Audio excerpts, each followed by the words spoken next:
Renaissance fairs. I need to let you know Renaissance fairs are the perfect place to find your mate. I've got experience in doing this. I found barmaids, wenches, bearded men who like to run around in loincloths. Those are great mates. I just have to let you know. The way I see it is that every place is crowded. Now, I'm sorry, this is not the picture I wanted. I actually wanted a picture of a leaf, but I can only find one with a bug on it. So, leaves are around Renaissance fairs. We've all seen Renaissance fairs before on television, in real life, places, how to stand out. It's amazing. Now, one of the things that we've learned from Renaissance fairs is that it is the first social networking place ever invented.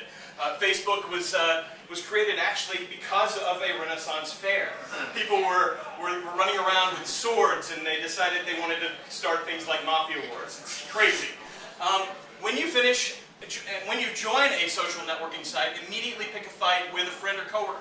Once again, mafia wars. It all goes back to one to the other. Renaissance fairs also originated Alcatraz. That obviously is not Alcatraz. This is actually a cell in Alcatraz. Not Al Capone's, he had a much larger one. Once again, when you go to a Renaissance fair, you're not fooling anyone. You're not fooling anyone. No, you're really not fooling anyone.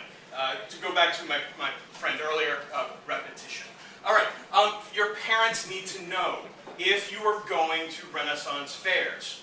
Facebook is a great place to let your parents know this because, as we all know, your parents are also on Facebook telling your friends they shouldn't use dirty words in their status updates and things like that. You're yelling at them in the other room, telling them you're going to defriend them. I'm sorry. Do not create profiles for your pets and become their Facebook friends. Now, I've done this. I have 3 cats. I have Mr.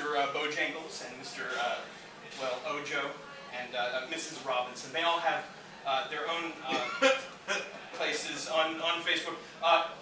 I'm digressing from my Renaissance fair theme, really. One thing you do need to know about Renaissance fairs is it's a great, also not just a good place to find mates, it's a great place to find customers. You should leverage your customers at Renaissance fairs because people run around with swords. It's a great place to get that. Now, one thing that you should know is that you should know that your hot and single second cousin has added you as a friend. This has nothing really to do with Renaissance fairs. It's just something you should really know about Facebook. Because, in my case, you can find a mate at Renaissance fairs, but your second cousin who's hot and you didn't really know she was your second cousin, this is, once again, going back to something in my own life. What is your social networking sign? Now, sign could be something like a zodiac sign. Could also be your handle. Mine being Mr. Fat Guy Nathan. And those are the things that you need to know about Renaissance fairs.